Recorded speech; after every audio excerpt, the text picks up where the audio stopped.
চললো মেয়ে সকালবেলা উঠে স্কুলে রেডি টেডি হয়ে গেছে, চান টান করে নিয়েছে। দেখো মানুষের থেকে বড় ব্যাগ হয়ে গেছে, এত বই খাতার ভার, মেয়ে বেঁকে যাচ্ছে। এখন জল খাচ্ছে, জলটা খাইয়ে দিয়ে এক ঢোক জল না খাইয়ে দিলে ভাত খেয়ে উঠে এমনিই চলে যাবে, ব্যাস ওই এক ঢোকই এখন চলবে কটা অবধি তা জানি না। কোনোদিন স্কুলের বোতলটা শেষ হয় না। আজকে বলেছে একটু ঠান্ডা জল ভরে দেবে, তো আমি বললাম আচ্ছা ঠিক আছে। আমি চলো, গরম হচ্ছে দেখো সকাল থেকে কিরকম। মেয়েকে স্কুলে দিয়ে এসে আমার বাজার দোকান করার ছিল, করে নিয়ে এসে আমি স্নান টান করে বেশ অনেকগুলো কাজকর্ম করে বসে বসে খাচ্ছি জিভে গোজা। কারণ এখন আবার একটু বেরোবো, এখানে ভাত ডাল তরকারি সবই রাখা আছে, কিন্তু খাবো পরে। আগে চলে যাই, গিয়ে কাজটা করে আসি। আজকে সকালে স্নান করিনি, আজকে বেলাতে স্নান করেছি, কারণ শ্যাম্পু ট্যাম্পু করার ছিল বলে। আর এই যে দেখো এখানে আমি তাড়াতাড়ি করে একটুখানি জিভে গজাটা খেয়ে নিয়ে চলে এলাম কোথায় জানো, মেয়ের স্কুলের কিছু ইনার গার্মেন্টস কেনা ছিল সেই দোকানে। তো এখানে এসে দোকানের সব জিনিসপত্রগুলো কিনলাম। জানো তো এখনও না আমি খুব ফ্রিলি ব্লগগুলো করতে পারি না, দোকানে গিয়ে যেন একটু কেমন কেমন লাগে। যদি কিছু বলে ওই জন্য একটু লুকিয়ে লুকিয়ে ভিডিও করতে যাই, কার হাত চলে আসে, কার পা চলে আসে, কার মাথা চলে আসে। কবে যে আমার একটু কনফিডেন্ট লেভেলটা বাড়বে। তো যাই হোক, তোমরা যদি একটু সাবস্ক্রাইব করো, একটু সাহস যোগাও, তাহলেও তো আমি এগোতে পারি কাজটাতে।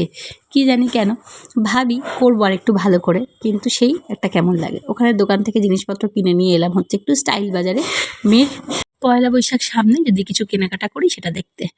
তবে আমার তেমন একটা কিছু পছন্দ হলো না সত্যি কথা বলতে। আর যেগুলো পছন্দ হচ্ছে সেগুলো সাইজ নেই। দুটোই জামা পছন্দ হয়েছিল, কিন্তু সেগুলো সাইজ ছিল না। আর তেমন একটা কিছু পছন্দসই ছিলও না, আর যেগুলো ছিল সেগুলো বড্ড বড় বড়। এই জামাটা তোমার দেখো কি কিউট দেখতে। শোন, আমার ছোটোবেলাটা একদম কোভিডের মধ্যে কেটেছে, তো সেই সময় আমি একদমই এরকম ঘুরে ঘুরে শপিং করতে পারিনি। একদম ওর শৈশবটা পুরোটাই কোভিডের মধ্যে কেটেছে, তো সেই জন্য এই আফসোসটা খুব হয়। এখন যত দেখি আর আফসোস হয় মনে মনে। যাই হোক চলো, এগুলো কি কিউট দেখতে, কত জামা কাপড় বাচ্চাদের, কত ভ্যারাইটিস অফ জিনিস। তারপরে এখানে এলাম, একটুখানি বোটল ফটলও ছিল, সেই সব দেখে টেকে বাড়ি চলে এলাম। যা কেনাকাটা করার ছিল সেগুলো কিনে নিয়ে এসে এখানে দেখো ডাল আলু পোস্ত আছে রান্নাঘরে, সব ছেড়ে দিয়েছে। আমি ওসব না খেয়ে সিম্পলি একটা কাতলা মাছের ঝাল দিয়ে ভাত খাবো, টমেটো দিয়ে একটু সুন্দর করে মায়ের মতো করে করার চেষ্টা করেছিলাম, বাট সেটা তো হয়নি। মায়ের মতো রান্না করা তো সম্ভব নয়, কিন্তু একটু কাঁচা লঙ্কা দিয়ে এরকমভাবে মেখে নিই, আহা এটা খেতে ভালোই লাগে। বেশি হাবিজাবি খেতে না এখন আর খুব একটা ভাল লাগে না, মনে হয় এরকম সিম্পলি খাই। এরকম টমেটো দিয়ে কালো জিরে কাঁচা লঙ্কা দিয়ে সুন্দর করে মাছের ঝাল করেছি, সেটা আর ভাত, আর কিচ্ছু না।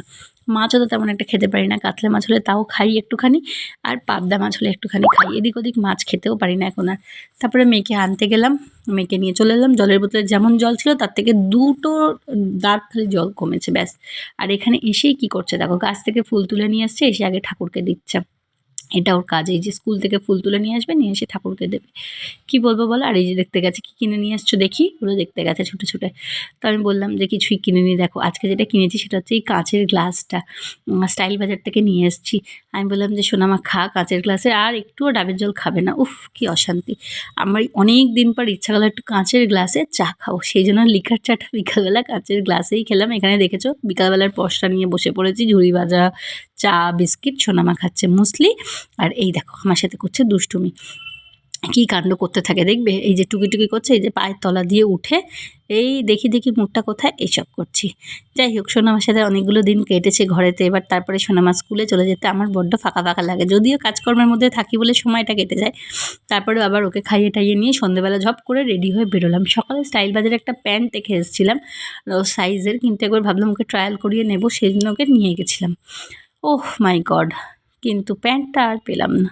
কি দুঃখের বিষয়। দেখো কোথাও বেরোনোর আগেই দেখো কীরকমভাবে আগে চিকলেট খোঁজে ফ্রিজ থেকে, একটা বকা দিয়েছি দিতে, যাই হোক শুনেছে চলে এসছে। এখানে একটাও প্যান্ট পছন্দ হয়নি, এই কার্গো প্যান্টগুলো বলছে না আমি তো এরকম পরবো না।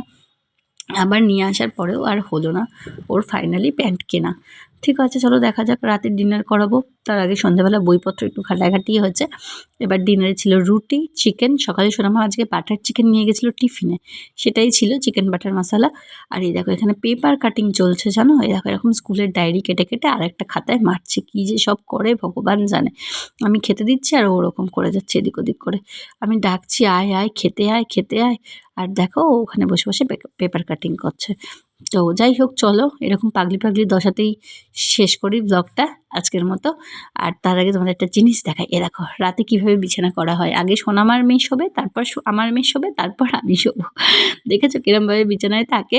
উফ বাবা রে বাবা! এই দেখো একই বালিশে দুজনে মাথা দিয়ে শোবে। রাত্রে ঘুমিয়ে পড়ার পর কিন্তু আর ওকে পাত্তা দেয় না। কিন্তু তার আগে পর্যন্ত ওকে এরকমভাবে নিয়েই শোবে।